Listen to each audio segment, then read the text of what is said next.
그다음에 우리가 아는 노비의 세계가 있습니다. 사노비, 개인에게 딸린 사노비. 그런데 개인에게 딸린 사노비 가운데에도 두 가지 종류가 있어요. 주인집에 같이 사는 노비, 주인과 따로 사는 노비.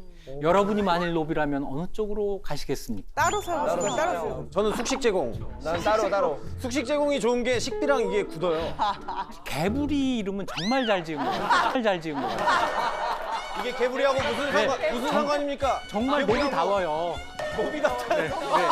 자, 사노비에는 이렇게 두 가지가 있어요. 하나는 주인과 같이 사는 노비, 이걸 솔거노비. 외거노비는 주인과 따로 살면서 자기 논밭 경작하고 그 수확물 가운데 정해진 만큼 주인에게 바치고 나머지는 전부 자기가 가져요. 그럼 왜 거지? 자기가 갖는 것이 자기 재산이 될 거 아니에요. 그러니까 외거노비는 아마 굉장히 열심히 일했을 거예요. 돈도 많이 벌 수 있어요. 그렇죠. 아마 목까지 탁탁 닿게 일을 해서 그걸 전부 내놔라 이게 정해졌을 텐데 내고 남겨야 되니까 정말 일을 굉장히 열심히 했을 거예요. 자, 솔거노비는 주인집에 같이 살아요. 같이 살면서 정말 최소한의 의식주를 제공받고 무제한의 정말 무제한의 노동을 하는 재성 씨가 되려고 하는 이런 노비가 있는 거죠. 개구리 씨 아직 네. 구체적인 시스템을 못 들어가지고 네. 계약서를 아직 못 봤어요. 외거 스타일이에요. 솔거노비는요 정말 더 비참한 건 최소한의 가정도 꾸릴 수가 없었습니다. 아 진짜 최악이네요. 식구들이 모여서 살 수가 없는 거예요. 모여서 살다가도 주인이 바뀌는 경우에, 그러니까 주인이 죽고 자녀들에게 상속이 될 때 이때 이제 n분의 1로 다 균분 상속이 된단 말이에요. 아, 이 사람하고 이 사람은 가족이니까 한 집으로 몰아줘야 돼. 이런 거 없어요. 그러니까 이산 가족이 되는 거죠. 뿔뿔이 흩어져야 되는 거예요. 그 솔거노비의 비참한 사례 하나 지금 들어보죠. 금계필담이라고 하는 야사에 나오는 이야기입니다. 홍원필이 장가를 갔는데 장인이 아주 대단한 사람입니다. 영의 전까지 지낸 송질이라고 하는 사람의 딸, 그러니까 송씨죠. 송씨 부인하고 결혼을 했는데 결혼한 첫날 홍원필이 기선을 제압하려고 약간의 무리수를 둬요. 그런 거 있지. 지금도 그런 거 있죠. 신혼방에 여종이 이제 음식상을 들고 왔는데 네. 갑자기 그 여종의 손을 덥석 잡은 거예요. 앞으로 남자가 하는 일에 참견하지 마. 이런 걸 한번 보여주려고 한 거죠. 그랬더니 송씨 부인이 예상과는 다르게 덤덤하게 아무렇지도 않게 그냥 지나간 거예요. 그래서 성공했구나. 나중에 이제 종이 부인이 보낸 선물이라고 하면서 상자를 하나 갖고 와요. 기대를 하면서 그 상자를 탁 열었습니다. 정말 소스라치게 놀라는데 왜요? 뭐가 들어있었을까요? 신체 일부. 귀! 귀. 귀나 막 이런. 손을 잡았으니까. 잡은 손, 잡힌 그 손. 에 너무 무섭다. 맞아요. 네? 맞아요. 그 손. 그 손을 잘라서 보낸 거예요. 그 손을 잘라서. 어떻게 이해했어? 내가 한 거 아니에요. 내가 한 거 아니라고. 네, 참고로 한 가지 말씀드리면 손이 잘린 그 여종은 송 씨의 종이었을 거예요. 네. 왜냐하면 그때는 결혼을 하면 남자가 여자 집에 가서 살았기 때문에 이 송 씨의 홈그라운드였을 거고 거기에서 시중을 들었으면 그 집안의 노비였을 겁니다. 자기 종의 손을 자른 거죠. 자, 이럴 경우에 법적인 처벌이 어떻게 될까요? 처벌이 없지 않았을까요? 법으로는 처벌이 돼요. 그런데 노비 입장에서 한번 생각해 보세요. 주인이 내 손을 잘랐어요. 어떻게 할까요? 관청에 고발할까요? 과연 고발할 수 있을까요? 자, 법은 멀리 있고 주인의 힘은 가까이에 있습니다. 이것 때문에 산노비들은 억울한 일을 당해도 하소연하지 못하고 주인의 갑질을 그냥 받아낼 수밖에 없었던 거죠. 자, 그런데 여기에서 교수님의 전공을 한번 살리셔야겠어요. 이 송 씨의 심리, 이거 어떻게 분석하세요? 어떤 행위를 맥락적으로 이해를 해야 되잖아요. 사람을 도구처럼 대하는 건 사이코패스적인 거의 특징은 맞는데 도구를 도구처럼 쓰면 그건 사이코패스는 아니거든요. 그러니까 그 사회가 노비를 얼마나 도구적으로 이해했느냐를 파악해야만 그 정도가 이해가 될 것 같아요. 맞아요. 노비는 이렇게 주인의 처분에 맡길 수밖에 없는 그런 처지였다. 특히 사노비 가운데 솔고노비들은 그랬다고 하는 것이죠. 그냥 다 똑같은 게 아니에요. 누가 소유하느냐에 따라서 두 가지로 나뉩니다. 국가에서 소유한 공노비가 있고 개인이 소유한 사노비가 있어요. 공노비는 관청 같은 데에서 일하는 사람이고요. 이 사람은 관청에서 먹고 자고 하지 않을 테니까 네. 자기 집이 있어요. 출퇴근을 해요. 와. 출퇴근하는 노비. 놀랍죠? 네. 당연히 출퇴근을 해야 됩니다. 장영실. 노비였잖아요. 이 사람 공노비였어요. 공노비였는데 재능을 인정받아서 명나라 유학까지 갔다 오고 세종한테 발탁이 되어가지고 자경루 이런 거 만들었잖아요. 그리고 천민 신분에서 벗어나서 관직까지 가는 이런 아주 입지전적인 공노비가 있습니다. 지금 말로 하면은 공무원이죠. 와. 좀 더 재밌는 얘기로 가볼까요? 춘향전. 춘향전 어때요? 춘향의 신분은 뭐죠? 그 공기녀. 그걸 관기녀. 관기라고 해요. 관기녀. 관청에 소속된 기녀인데 이 관기의 신분은 관노 공노비예요.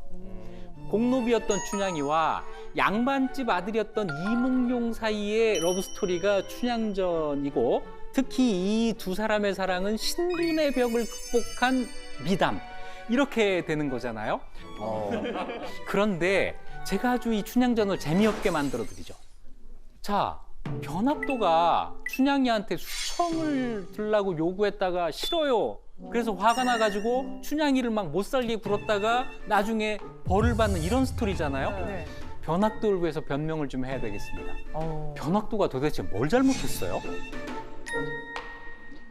상대방이 싫어하는데도 억지로 사랑을 강요한 죄. 아, 그거는 죄가 돼요. 죄가 되는데 그렇다고 해서 이렇게 욕먹을 죄는 아니죠. 그거는 달리 얘기하면 사랑한 죄예요. 짝사랑 죄는 아니잖아. 이거군요. 변학도는 죄가 없어요. 제가 볼 때는요. 정작 벌을 받아야 될 사람은 따로 있어요. 이거 누구일 것 같아요? 그렇게 치자면 이몽룡이 네. 왜? 왜요? 보세요. 변학도는 지방관입니다. 변학도가 관기인 춘향이에게 수청을 들어라라고 요구하는 것은 너의 임무를 다해라라고 얘기를 한 거예요. 명령을 했으니까 춘향이는 그걸 거절하면 안 돼요. 자, 그렇다면 변학도는 관기가 말을 안 들으면 어떻게 해야 돼요? 그래, 너 싫으면 관둬? 이러면은 이건 관리가 아니죠. 처벌해야 돼요. 그래서 감옥에 집어넣고 처벌을 한 거예요. 변학도는 자기가 할 일을 그냥 한 겁니다. 그러네요.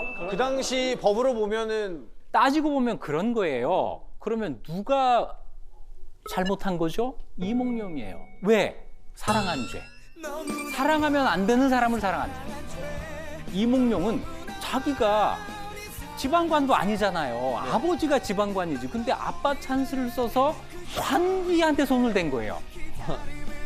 관기는 관의 소유물이에요. 안 됩니다. 그렇다면 100번 양보해서 사랑인 죄가 없으니 이몽룡이 그럼 어떻게 했어야 되냐? 이몽룡을 한번 좀 구해봅시다. 이몽룡이 이렇게 했어야 돼요. 남원을 떠날 때 아버지한테 사실을 고하고 제가 이 여인 없으면 못 살겠습니다. 그래서 아버지한테 돈을 받아다가 관청에 납부하고 춘향이를 관기의 그 장부에서 지우고 그리고 데리고 갔어야 되는 거예요. 그래서 결혼을 하게 되면 첩이 돼요. 관기이기 때문에. 이것이 이몽룡이 할 수 있는 최선인데 이몽룡은 기다려 그러고 간 거예요. 나쁜 놈이네. 그렇죠. 파렴치한 놈.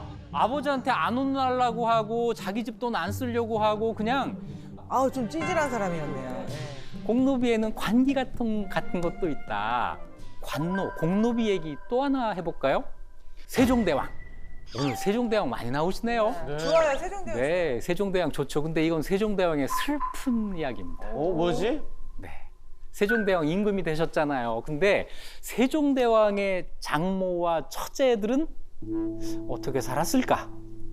떵떵거리면서 피바람이 불어요. 왜죠? 태종이 죽고 세종이 왕이 된 게 아니라 태종이 살아있을 때 아들한테 왕위를 물려준 거예요. 물려줘 놓고 이 아버지가 아들을 계속 감시를 해요. 그런데 여기에 걸려든 사람이 세종이 아니라 세종의 장인이었어요. 심온이라고 하는 사위가 왕이 되면서 동시에 영의정이 되고 그러면서 중국과는 사신이 돼요.